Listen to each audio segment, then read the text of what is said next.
नमस्कार, captain TV Uttar Pradesh देख रहे हैं आप। मैं हूं राधिका राज।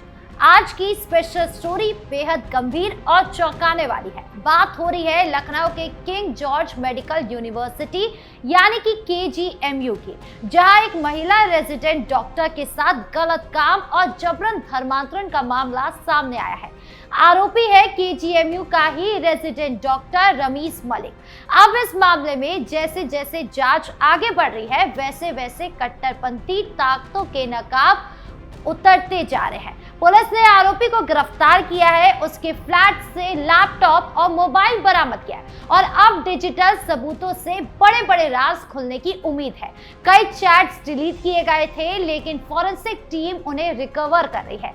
आरोपी को 48 घंटे की पुलिस रिमांड पर भी लिया गया है और सुरक्षा के चलते सीक्रेट प्लेस पर पूछताछ हो रही है। तो ऐसा क्या मिला लैपटॉप में, क्या खुलासे हुए हैं, क्या ये सिर्फ एक केस है या बड़ा नेटवर्क है, आज विस्तार से बताएंगे आपको इस कहानी में।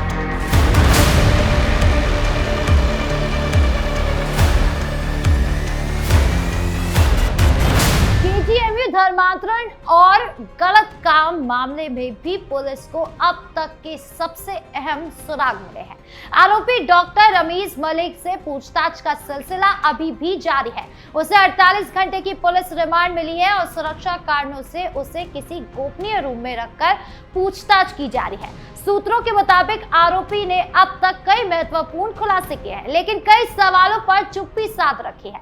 जांच के दौरान पुलिस ने उसके फ्लैट से 2 लैपटॉप और एक मोबाइल फोन बरामद किया है। ये डिवाइसेस अब केस की कुंजी बन रहे हैं। पुलिस के हाथ पुख्ता डिजिटल सबूत लगे हैं।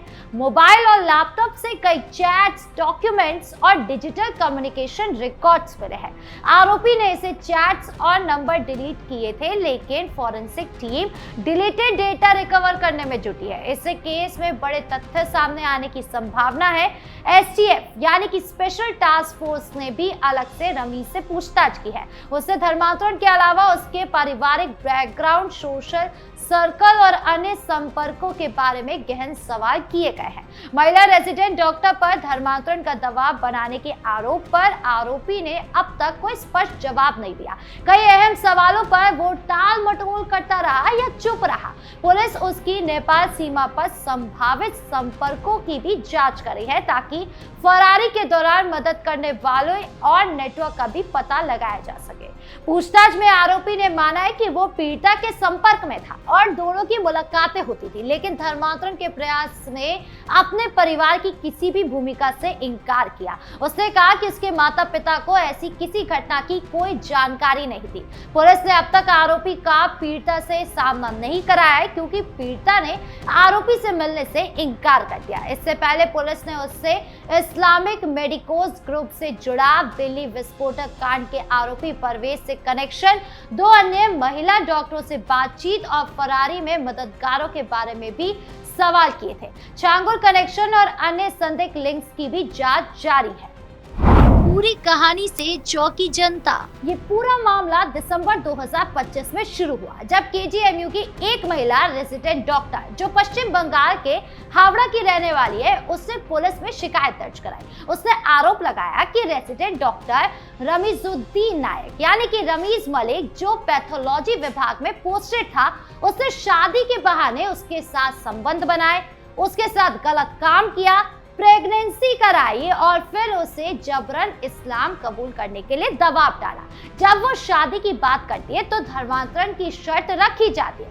आरोपी ने उसे ब्लैकमेल करने के लिए अश्लील वीडियो बनाए और फोटोज का भी इस्तेमाल किया। पीड़िता ने आत्महत्या की कोशिश भी की थी। जांच में पता चला कि आरोपी पहले से 2 शादियां कर चुका था, जिसमें एक हिंदू लड़की से थी और जिसने इस्लाम में कन्वर्ट अपने आप को कराया था।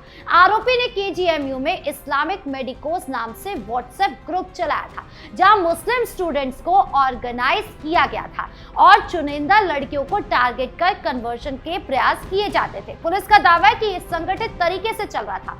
आरोपी के माता पिता को भी गिरफ्तार किया गया, क्योंकि वो भी 2 महिलाओं के कन्वर्शन में शामिल थे। आरोपी डॉक्टर रमीज मलिक की गिरफ्तारी के बाद जांच में नया मोड़ लिया गया। दिसंबर 2025 के अंत से फरार चल रहे रमीज नेपाल बॉर्डर की तरफ भागने की फिराक में थे। पुलिस ने रेड कॉर्नर नोटिस जैसी हाई लेवल अलर्ट जारी की और 50,000 रुपए का इनाम भी घोषित किया। जनवरी 2026 की शुरुआत में लखनऊ के हुसैनाबाद इलाके में उसके किराए के फ्लैट में उसे पकड़ा गया। वो सामान लेने और शायद आखिरी बार छिपने की तैयारी में था।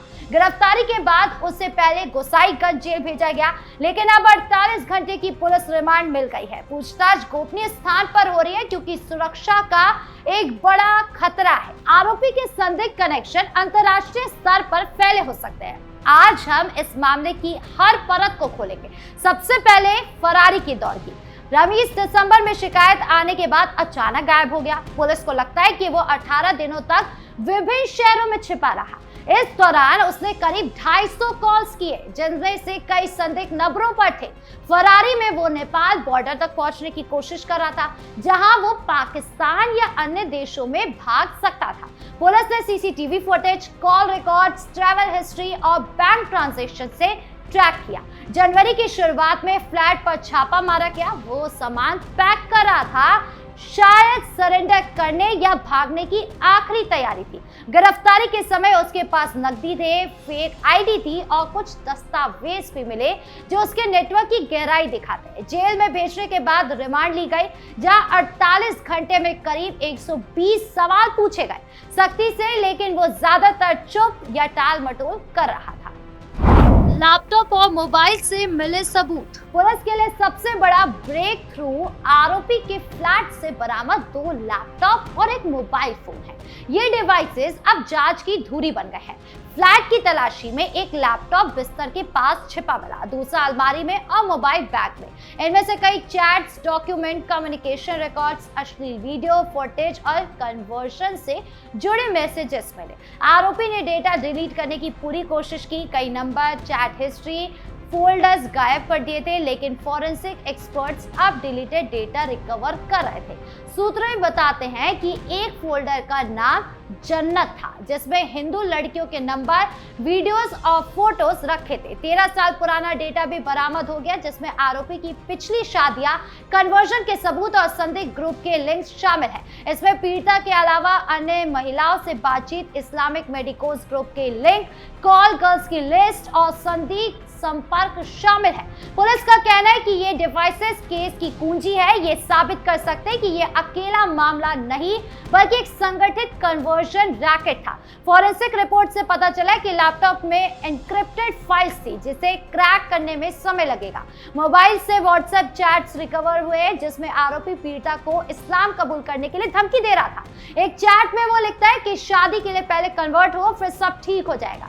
ऐसे मैसेज से ब्लैकमेल का पैटर्न साफ है। एसटीएफ ने अलग से पूछताछ की और आरोपी के दिल्ली ब्लास्ट आरोपी शाहीन सईद और उसके भाई डॉक्टर परवेज से कनेक्शन भी सामने आए हैं। परवेज भी मेडिकल बैकग्राउंड से आगरा मेडिकल कॉलेज से जुड़ा, जहां वो कन्वर्जन गतिविधियों में शामिल था।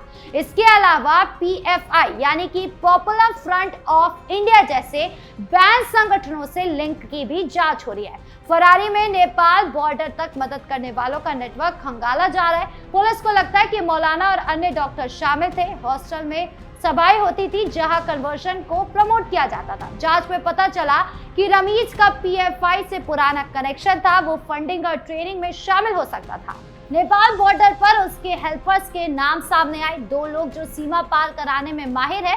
एसटीएफ ने इनकी तलाश तेज कर दी। पूछताछ में रमीज ने कई सवालों पर जवाब देने से इनकार कर दिया। धर्मांतरण के दबाव, परिवार की भूमिका यानी कि माता पिता पहले ही गिरफ्तार, जो 2 अन्य महिलाओं के कन्वर्जन में शामिल थे। आगरा के डॉक्टर परवेज से कनेक्शन और फरारी में मददगारों पर वो चुप रहा या टालता रहा। उसने सिर्फ इतना माना कि पीड़िता से संपर्क था और मुलाकातें होती थी, लेकिन उसके साथ गलत काम या ब्लैकमेल से इनकार किया। परिवार को क्लीन चिट देने की कोशिश की, कहा कि माता पिता को कुछ पता नहीं है, लेकिन पुलिस सबूतों से दबाव बना रही है। पीड़िता से सामना नहीं कराया गया, पीड़िता से इनकार किया क्योंकि वो ट्रॉमा में है। पूछताछ के दौरान दौरान आरोपी ने कई बार पानी मांगा, शायद तनाव से, क्योंकि पुलिस मनोवैज्ञानिक तरीके से दबाव बना रही है। हालांकि अब आरोपी क्योंकि पुलिस के चंगुल में है, इसलिए पानी पी पी कर ही सही सच तो बोलना पड़ेगा। अब केजीएमयू का ये डॉक्टर कितने सारे राज उगलता है और क्या कुछ सामने आता है, यह भी देखना बाकी है। आपकी इस पूरे मामले को लेकर क्या राय है, कमेंट बॉक्स में जरूर बताएं। धन्यवाद।